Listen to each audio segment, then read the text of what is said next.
C'est aujourd'hui à 9h30 que le pape François a quitté Madagascar pour retourner à Rome. Les membres de l'exécutif ainsi que l'Assemblée des évêques se sont rendus à l'aéroport à l'occasion.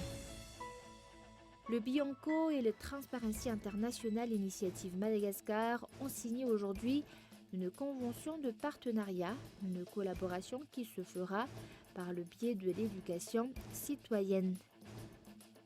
Le Brexit n'a pas toujours été prononcé, il a laissé la place à une grave crise politique à Londres. Hier, le Parlement a infligé un énième revers à Boris Johnson.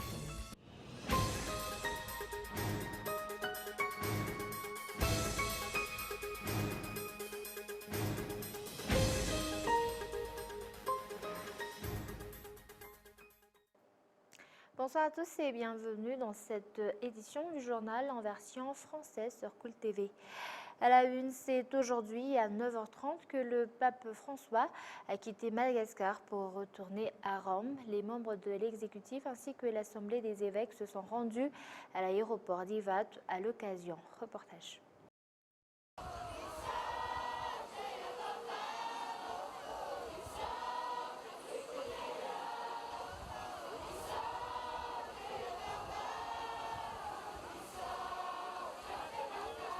Après sa visite à Madagascar, l'avion ramenant le pape François vers le Vatican a décollé à 9h30 ce matin. Le couple présidentiel, le Premier ministre, les membres du gouvernement ainsi que l'Assemblée des évêques se sont rendus à l'aéroport d'Ivat pour lui dire au revoir.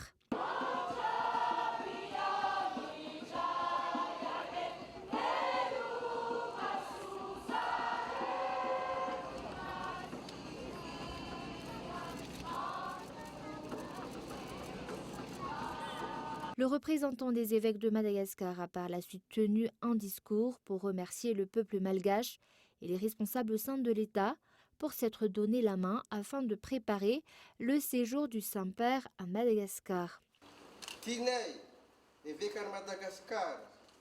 Nous, les évêques de Madagascar, tenons à vous remercier pour nous avoir aidés à préparer la venue du pape. Nous tenons à remercier particulièrement le président de la République qui a agi comme un père pour la nation et a pris à cœur l'accueil de ce chef de l'Église catholique, honorant ainsi l'État malgache. Nous remercions également tous les malgaches sans exception pour la fraternité, l'hospitalité, mais surtout pour l'unité dont ils ont fait preuve pour accueillir le Saint-Père.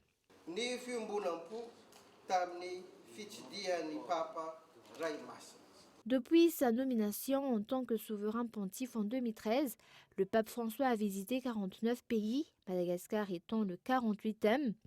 Un semeur de paix et d'espoir, c'est l'image qu'il reflète à travers ses messages, ses prières et ses encouragements. Et page politique, 158 dossiers de candidature ont été déposés auprès de tous les organes de vérification et d'enregistrement des candidatures de la Grande Île pour les 1695 communes existantes.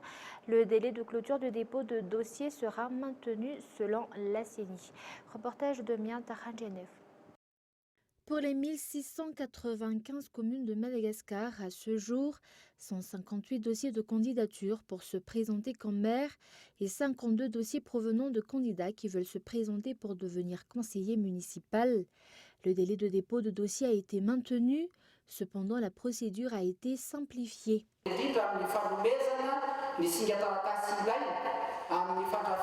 Nous avons simplifié la procédure en facilitant l'obtention des documents nécessaires au dossier. Dans le cas par exemple où le tribunal ne donne que 2 copies de bulletin numéro 3, alors qu'il n'en faut 4 pour le dossier, nous avons permis de compléter le reste par des photocopies qui seront justifiées par le président du CED.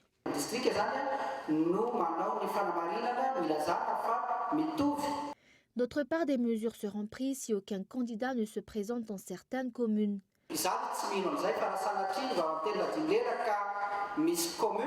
Dans le cas où une carence par rapport au candidat est notée dans une circonscription électorale, une élection partielle va devoir être organisée. En attendant cette élection, il reviendra au gouvernement de décider de la gestion de ces communes. D'autre part, si on a des candidats qui se présentent pour devenir maire et aucun pour devenir conseiller communal, ou inversement, l'élection sera maintenue puisqu'il s'agit de 2 élections distinctes. Le dépôt de dossiers de candidature vont être clôturés le 12 septembre, soit dans 2 jours à 17 h. Les candidats disposeront ensuite de 48 heures pour compléter leur dossier.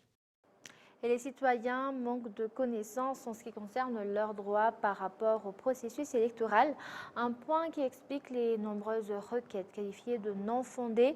Selon le ministère de la Justice et la FES, ces derniers comptent mettre en place un programme pour pallier ce problème. Reportage de Ounassen. Les requêtes classées non fondées ont été nombreuses au cours des dernières élections, un résultat qui s'explique par le manque de connaissance des citoyens en ce qui concerne leurs droits. Nous sommes aujourd'hui réunis ici afin, avec l'appui technique et financier de la Fondation Friedrich Ebert, en collaboration, en coopération avec les juridictions administratives monégasques, à savoir le Conseil d'État et le tribunal administratif, justement pour essayer d'élaborer un guide portant sur les contentieux électoraux relatifs aux élections communales et municipales, afin de permettre aux électeurs, aux candidats et aux mandataires, ainsi qu'à toute personne intéressée, de mieux exercer leurs droits, et surtout pour que les requêtes déposées auprès des juridictions administratives saisies soient traitées en toute objectivité, et surtout pour que cette dite requête soit recevable pour respect des dispositions légales et textuelles régissant la matière. Le dépôt de requête lié à une élection doit respecter une certaine procédure. Comme toute forme des élections, la requête doit, à peine d'irrecevabilité, comporter certaines pièces jugées substantielles, le nom et prénom du requérant, donc bien sûr, l'adresse, la copie légalisée de sa carte d'électeur avec mention de sa participation à l'élection, et aussi les différentes formes de preuves, surtout preuves écrites, qui tendent surtout à justifier et à prouver l'existence d'irrégularités ou de fraudes durant les élections. Actuellement, pour une élection transparente et des résultats acceptés par tous, le ministère de la Justice, la Fondation Friedrich Ebert Stiftung ainsi que leurs partenaires ont organisé un atelier pour l'élaboration d'un guide portant sur les contentieux électoraux à Antanaren. Après cet atelier, les responsables vont passer à une seconde étape.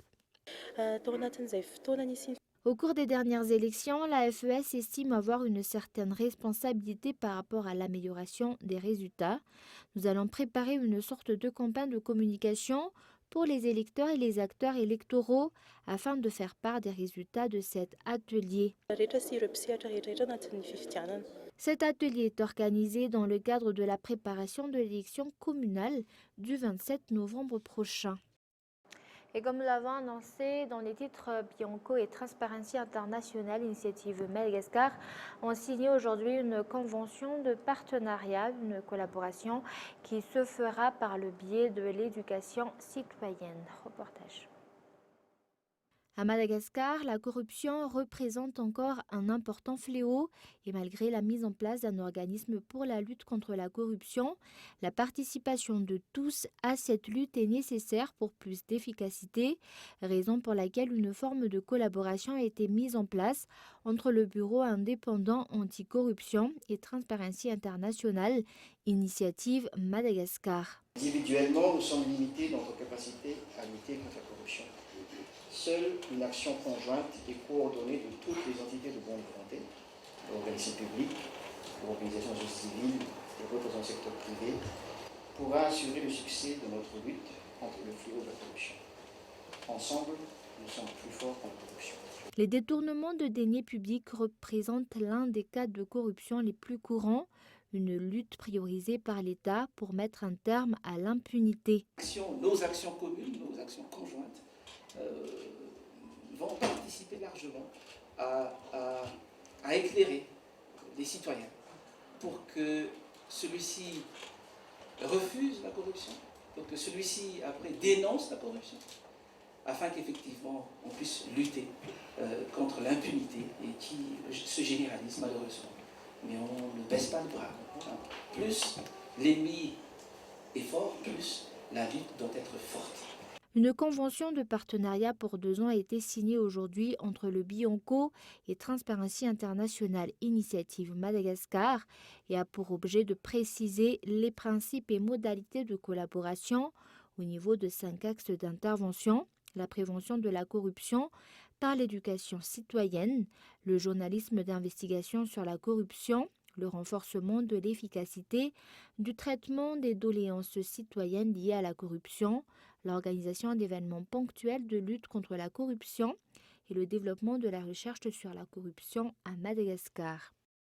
Et avant de passer aux actualités internationales, en ce qui concerne les examens du BEPC, d'après les informations fournies par le ministère de l'Éducation nationale et de l'enseignement technique et professionnel, cette année, 329 224 candidats se sont inscrits à Madagascar pour cet examen et pour diverses raisons. 5,83% d'entre eux, soit 19 183 candidats, ne se sont pas présentés à leur centre d'examen contre 7,22%, soit 23 295 candidats en 2018.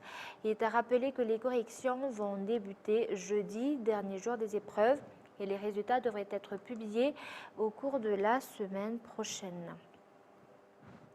Nous passons maintenant aux actualités internationales. Le Brexit n'a pas toujours été prononcé.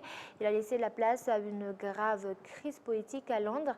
Hier, le Parlement a infligé un énième revers à Boris Johnson. Reportage de France 24. Pour la deuxième fois en moins d'une semaine, les députés britanniques ont dit non à la proposition du gouvernement d'élections législatives anticipées. Une défaite qui semble virer à l'humiliation pour Boris Johnson, tant les résultats étaient loin de la majorité des 434 voix nécessaires à l'organisation de ce scrutin. Les oui à droite, 293. Les non à gauche, 46. Donc les oui l'emportent. Malgré la série de revers infligés tout au long de la semaine par le Parlement, le chef du gouvernement, dépourvu de sa majorité, garde un ton offensif. Boris Johnson a assuré qu'il ne demanderait pas un nouveau report du Brexit prévu le 31 octobre, en dépit d'une loi votée la semaine dernière et entrée en vigueur lundi. Peu importe le nombre d'instruments que ce Parlement inventera pour me lier les mains, je ferai tout mon possible pour obtenir un accord dans l'intérêt national. Ce gouvernement ne retardera plus le Brexit. Le Premier ministre s'est gardé de donner plus de détails face à une opposition qui l'accuse de vouloir forcer une sortie sans accord.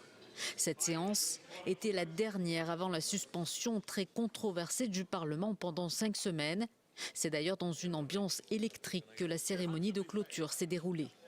Une décision qualifié de scandale constitutionnel par le président de la Chambre, John Bercow, qui a annoncé qu'il démissionnerait le 31 octobre, avec ou sans Brexit.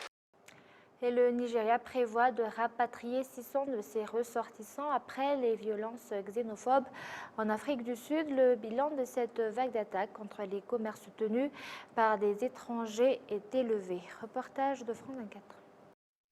Un peu de tout en fait dans ces 600. 600, c'est vrai que ça paraît un chiffre énorme.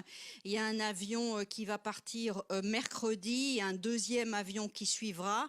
Alors il y a bien évidemment des Nigérians qui sont terrorisés par ce qui s'est passé, qui ont peur que ça recommence. La situation est calme, mais elle est un peu volatile, notamment au Cap, où il y a eu encore des pillages ce week-end. Il y a évidemment des victimes des pillages qui n'ont pas forcément envie de recommencer, de réouvrir leur boutique. Il y en a qui ont perdu des documents administratifs et qui ont besoin d'aller à Lagos pour faire refaire ces documents. Il y en a qui n'ont même pas de documents et qui ont peur d'être arrêtés parce que c'est vrai que ces pillages et ces émeutes se doublent maintenant de contrôles d'identité. Donc il y a un peu toutes sortes de profils finalement, mais je crois qu'il faut quand même bien préciser que 600 c'est un chiffre important, mais c'est rien par rapport aux centaines de milliers de Nigérians qui sont estimés en Afrique du Sud, c'est rien par rapport aux millions d'étrangers, à la cinquantaine de nationalités qui ont été affectées par ces émeutes xénophobes. Donc c'est une goutte d'eau, mais c'est une goutte d'eau, c'est vrai, assez symbolique. Alors le gouvernement sud-africain a tenu à rassurer. Aujourd'hui, il a reçu les délégations diplomatiques pour leur dire que l'ordre était rétabli, et le ministre de la Police, qui a donné un bilan de 12 morts pour les émeutes xénophobes, a précisé que plus de 600 personnes avaient été arrêtées et a tenu vraiment à rassurer tous les diplomates étrangers présents en Afrique du Sud. Et avant de se quitter, un rappel des grands points de ce journal. C'est aujourd'hui à 9h30 que le pape François a quitté Madagascar pour retourner à Rome. Les membres de l'exécutif ainsi que l'Assemblée des évêques se sont rendus à l'aéroport à l'occasion. Et le Bianco et Transparency International Initiative Madagascar ont signé aujourd'hui une convention de partenariat, une collaboration qui se fera par le biais de l'éducation citoyenne. Et le Brexit n'a pas toujours été prononcé. Il a laissé la place à une grave crise politique à Londres. Hier, le Parlement a infligé un énième revers à Boris Johnson. Et voilà, c'est la fin de cette édition. Merci de l'avoir suivi jusqu'à la fin. Je vous donne rendez-vous demain à la même heure. Au revoir.